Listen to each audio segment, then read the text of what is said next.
Hello viewer, thank you for tuning in to CBA TV. My name is Wangui, and this is Herssociate, the show for women. In this particular show, we'll be talking about something that is considered taboo, especially here in Somaliland.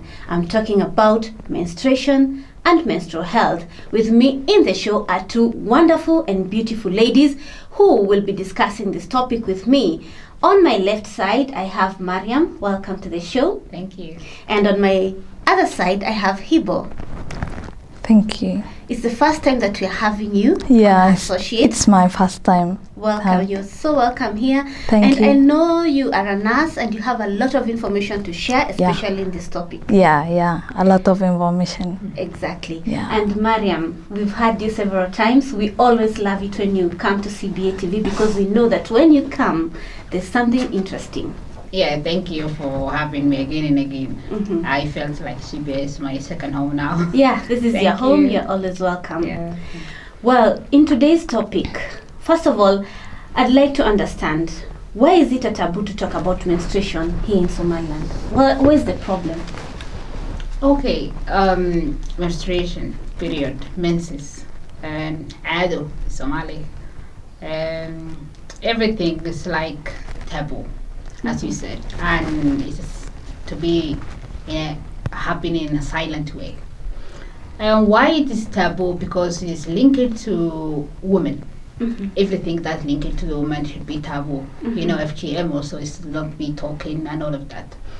But why we having this? Because we consider it to hide it. Mm-hmm. Women feel shamed if they speak it out what they have.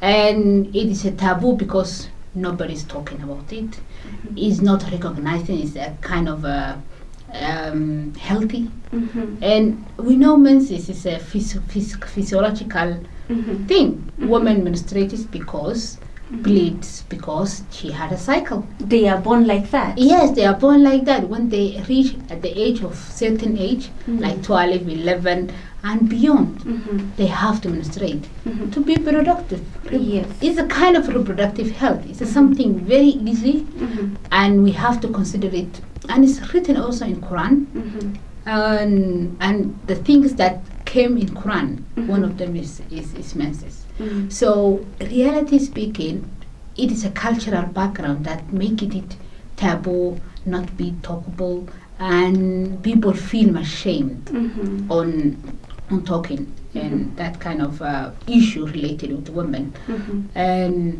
And women themselves, they feel very bad if you even talk about it, Mm-hmm. because they think this is a very, very, very, very Like it's secretive, very, very shameful. shameful, and Mhm. to be very secret and happiness like that.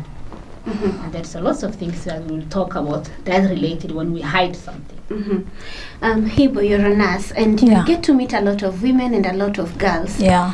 Why is it a shame? Like when you were growing up, for instance, Yeah. was it shameful to you to speak about it? Did you ever talk about menstruation with your mother? Yeah. I feel sometimes I'm so grateful to have mother and dad that is understanding. By the way, my dad is a doctor, and he's understandable. So when he just come to home and said, "Oh, we just go to pray in morning, in early morning," I said sometimes, "I don't have a pray.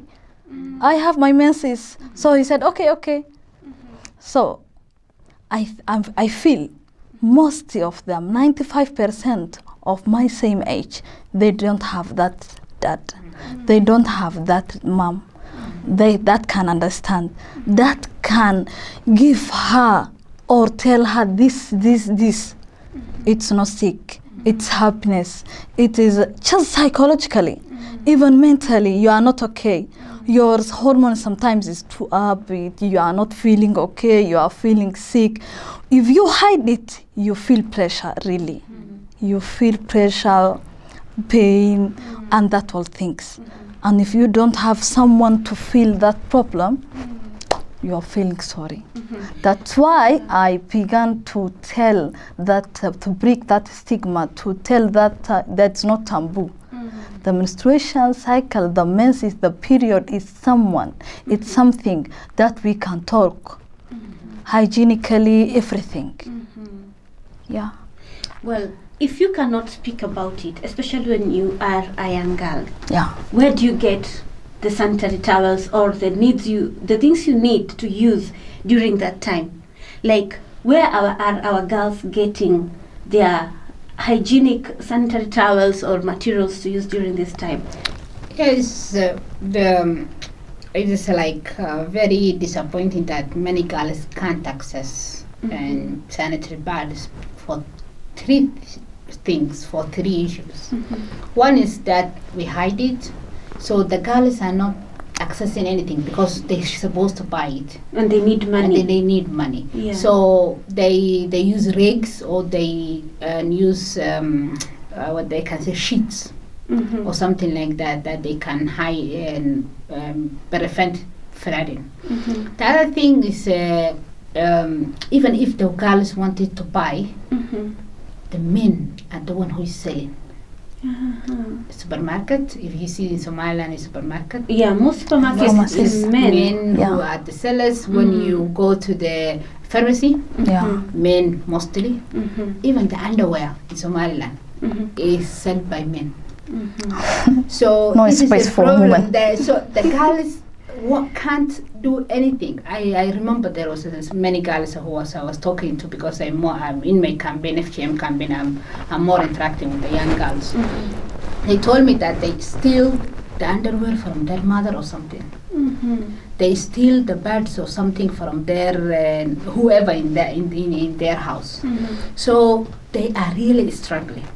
Coming to that. And coming to the school, I remember there was some girls who told me, reality speaking, the teacher, if sometimes when she is sitting there and she doesn't know even her time and it came, they can't tell the teacher they want to go out. If then even they want to go out, they don't know where to find a bag. Or because in the school there is no girls-friendly facilities, most of them.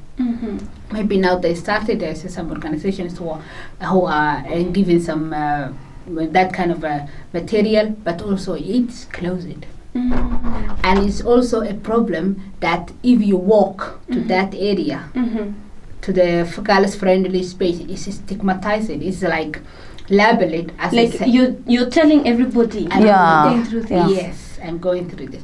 So actually, I remember there was also some organizations who came and they wanted to distribute.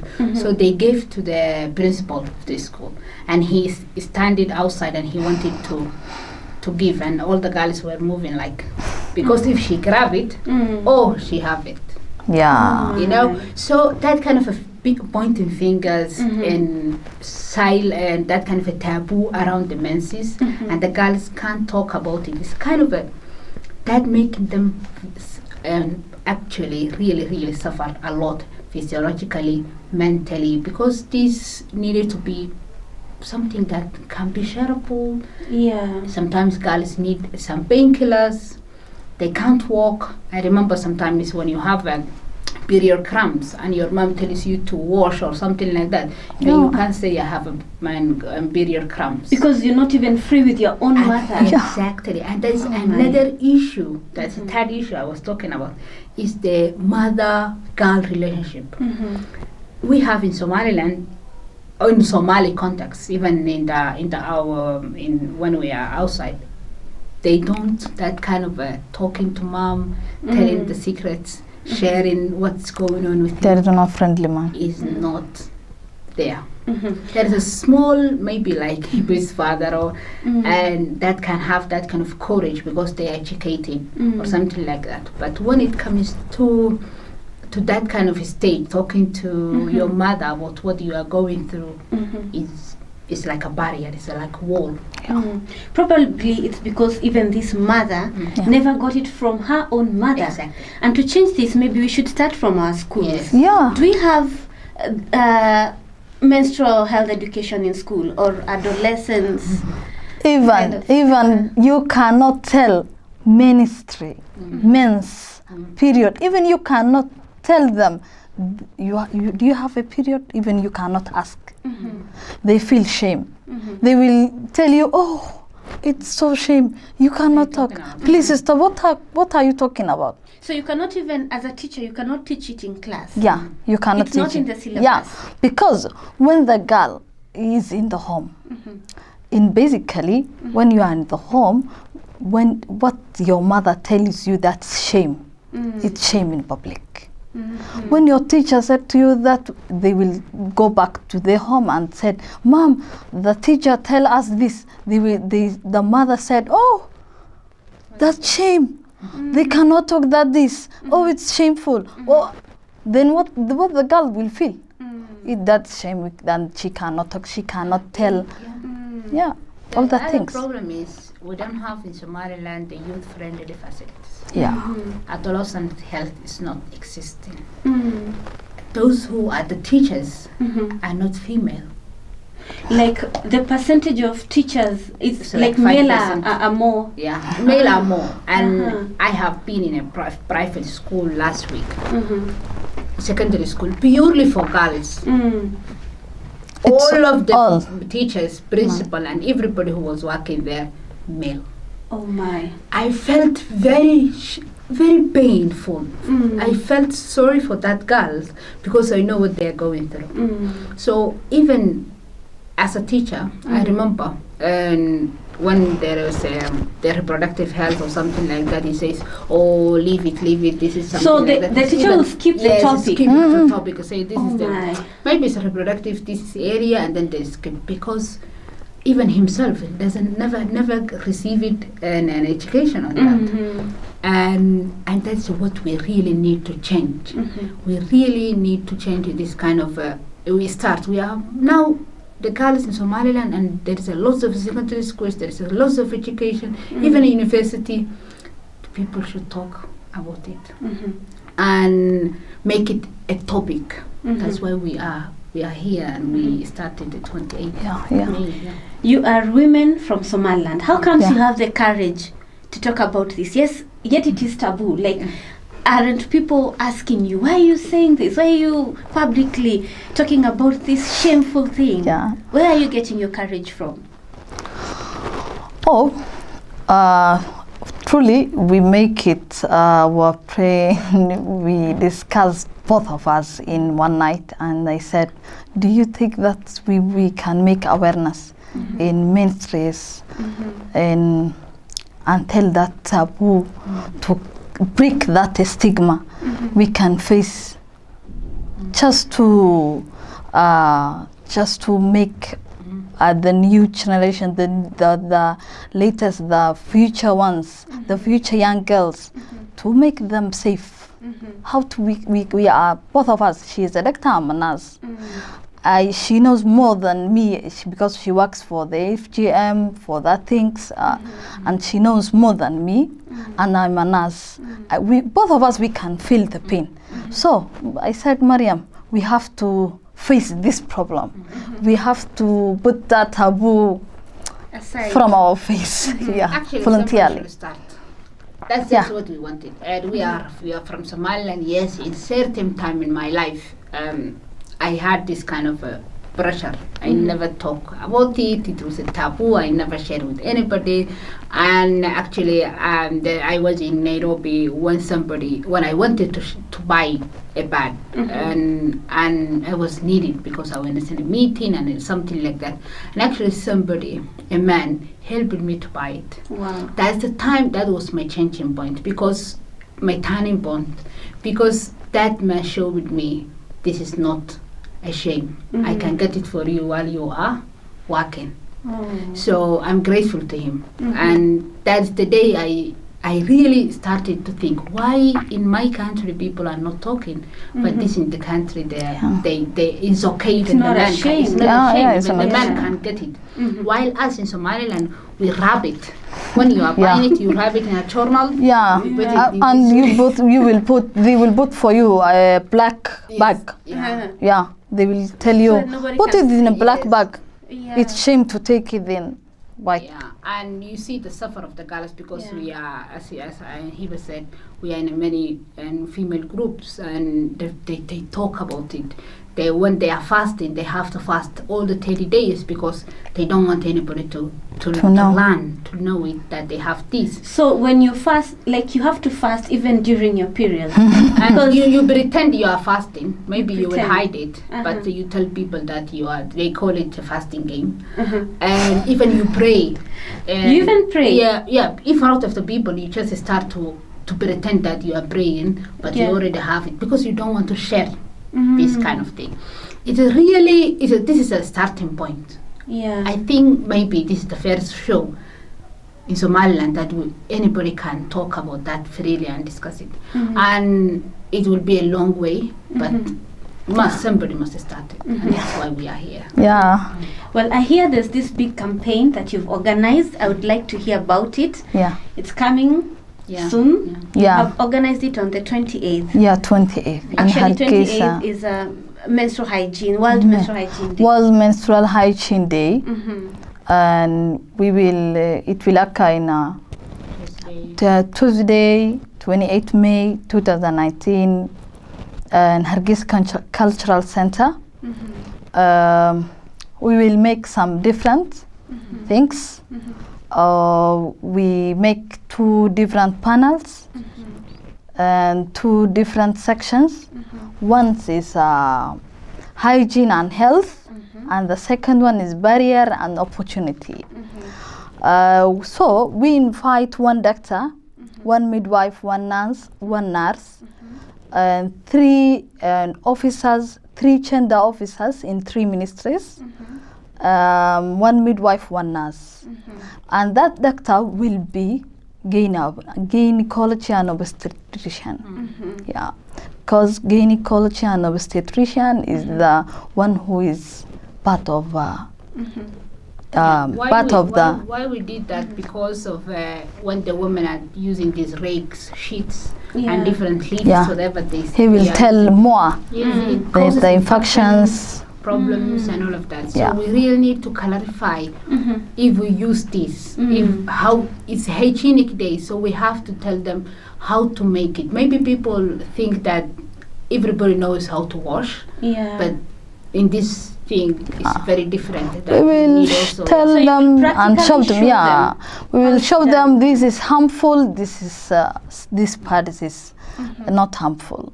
This hygienic, this unhygienic. If you use this way, it is cause for disease, for infections, and you don't feel shy. Tell your doctor. You consult your parent. We will tell all of that. And different stages. We will tell this unhygienic, and this don't use this, and this. That day, I'm sure it will the start day, really. It will be the beginning of a beautiful journey. Big, beautiful change. Apart from event, we have we will distribute free sanitary pads. And to the girls, and also whoever. In the event, we will distribute some and free ones. But in the schools, we are trying to reach some schools up to 500 girls just to receive a free pads. That will give them a courage that they can receive in a public. It can be talkable. Let us start conversations and talking. So kind of sensitizations of this kind of issues, and that event. I am thinking that we want, because this was only an idea that started from emergency, what we can do. But I think we will have this campaign throughout the year, and not only that day, because women are always have these periods. Every month. You'll not be able to only for May. But we will be involved. Actually, there is a lots of people when we shared this idea. Luckily, we had lots of attention. Firstly, some people are supporting us, like Herssociate Cultural Center. They are giving the venue, and social workers in the University of Herssociate, they will be volunteering for the event, as well as the gender officers at the ministries, and some organizations, and also another company who really wanted to distribute and low price and sanitary and also free ones. Because in Somaliland, if you see a girl who is going to school can't buy $2, it's 15,000 or up to 20,000. One packet. Yeah. And there was a woman who are living under the poverty line. They only that 1,000 is for 2 days feeding Of their course. children. Yeah. So even those who can't afford this kind of material, we will tell them also how they can use another things, but in a hygienic way and in more appropriate way. So it is kind of starting awareness in many angles, but later we needed to make it very wide, that we can talk also, we can have a talk shows that tell the girls what's happening, also break the barrier. Because in social media, when we posted the poster, actually we had a very, very negative feedback from the people. Really? Yes. Really. Who are these people who are negative on social media? Are they women or are they men? Mostly, it's men's. Men, yeah. The next is some women who are not understandable, who have the culture of Somali, said this is not the thing that health is. Doctors, period is not the thing that someone can talk. It is shame. So you have to hide it. That women have that idea. So that's why they are fighting. That because most of the response, they said, women, shame on you. There's not something to talk. Or why there are so many things to talk about women's. And wait for the 8th March. They said even, why you said 28th May is a menstrual day, hygiene day. Wait for 8th March. What? Yeah. It's Women's Day. That day is women's only. So you have to share that day in the menstrual hygiene day because it's your day. And I said to them, most of them, I respond to them, every month is a menstrual period day. Yeah, because every woman goes through it. And I said in my month last night, and one Somali, waa lagugu dhalay, waanad ku dhali doontaa. Waa hantidaada ee ilaasho. That I'm talking. It's like that's how the reproductive health started. That's how we born. If our mothers never had this kind of a period cycle, we want to be here. Waa lagugu dhalay, waad ku dhali doontaa. And your wife will have it. So actually, the mostly as and Hibo said, it's like I felt the woman who was also fighting and feeling is somehow similar percentage, very close percentage to the men, but actually men are against it. But they are our brothers, our fathers, our men and everything, and actually we really need to tell them it's not a taboo to talk about it. Even if Allah talk about it, why you are hiding. And we are not, and maybe there's a myth that the people will tell how it floods or something like that. It's not like that. We will be talking about hygienically. And if anybody who started reading about how Somalis like this book like this the review Selma did and this kind of article, there is a real 3 women who are using rakes, who are using sheets that is also dye. They have a color. So that dye and the blood will mix and then they will have infections. Also they will have infertility because this kind of dye, we don't know what's there. You don't know what it's made of. What's made of, and it's and dilutis and all of that. So this is the 3 really living examples that the women hide. Women use the very bad, and once they have a myth on this kind of a white pad. And yes, some of them they said it's a carcinogenic. They say that the sanitary pad will cause cancer. Yes, some people they believe that. Though somehow we have no idea. Some of the women they think this white pad will stop the blood. Really? Yes. So how are you planning to tell the people like these things are okay? You can use them. Really, it needs a time.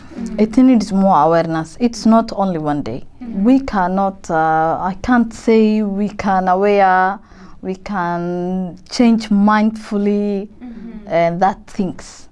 It needs more work. I'm saying 28 May, it's the beginning. It is the starting point to make awareness. We are mostly ready to volunteer how to make that period not shy, to tell, to use hygienic pads, not all pads. Also, we really need, because they use pads for this direct and said these pads. Some of them they use. I said some new ones. They said we use gauze. You know gauze. And The cotton, yeah. Cotton wound with cotton, normal cotton, and the cotton wound. Then they wrap it. They make that cotton is not it's not health, of course, because it's making the blood for something and will enter directly to the uterus, and it makes some painful things. So it has consequences. Yeah, really. Also, we need to advocate on the political side and that the sanitary pads shouldn't be taxed. Exactly, because it's too expensive. It's too expensive. Really, I think it to me, that even need is myself too. Having every month we go work and buying $2. How much? I feel like very bad for the other girls. $2 or 20,000, and buying from a man. So we need actually to break some culture and also to advocate from the government side that maybe they lower the tax or something like that. That the or can they distribute freely to primary schools, needy homes. But I don't think. I don't think. I don't think we can make it. Yeah, we can make it. I know we can make it for future. But now I think. If we start advocating. We can make it for sure. I'm sure we can make it. What we can start. Yeah. So what you ladies are doing is not something very easy, and I know you've spent sleepless nights organizing this event, and you've been ridiculed by your friends telling you, why are you talking about this? Isn't there any other topic you can discuss? Even we cannot make some calls for our friends because we know what are they talking about. So why are you doing this? Is it for your own personal gain? Do you want it for fame? Why are you doing it? No, to say starting this idea, it was not like making me fame or something like that, but actually I'm very close to the girls because as I said, my campaign against FGM, it made me to know more about the girls, what they are going through. Because whenever I'm sitting with them and talking about FGM, they say, but we have this other problem. Are you a doctor? Can I talk to you in a private and all of that? So, and I knew whatever I have had a struggle when I was young at the school, also at the work place. There is a lot of challenges. Even in the workplace, you can't eat when the other people fasting, eat and do your normal thing in front of the people because it will be a shame. And it's allowed that you can eat and all of that kind of thing. And I listened to the other girls who are really struggling. They said, we can't share. This is our problem. So I really wanted, if that day changed one person, a parent, to talk to his daughter, her daughter, a girl, look for help. Another a woman, a young woman, look for sanitary pads that's that's hygienically not causing an infection. That three things, it will make me peacefully from inside. This is not what I'm doing for work. This is actually free thing, and we are volunteering. How about you? You're the event organizer actually. Why are you doing this? I'm doing this. I have young sisters. I'm ready to have a girl child. This is my country. So I get so many challenges about work, about school, about all the things. So I'm ready, and I think that I can change and save the other new generations that coming up. to save, to buy the pads, not buy pads like me to hide for it, but to buy pads for free, not feel shyness, to tell all things. That my thing to make myself rest really, and I feel very, very happy to see that one day. So much. You're welcome. You are the kind of women with need in this world because you're not afraid to speak about something that is considered taboo in your own society. Yeah. Thank you so much for joining us on Herssociate. You're We wish welcome. you all the very best in your campaign. Thank and may you. lots of people come and join hands with you and Thank let us you. make this world a better place. Thank you, thank you, and thank join you. us that day. I will, of course. Yeah, I yeah, have to. yeah. Well, thank you so much for watching Herssociate. That's the end of our show. I am Wangui.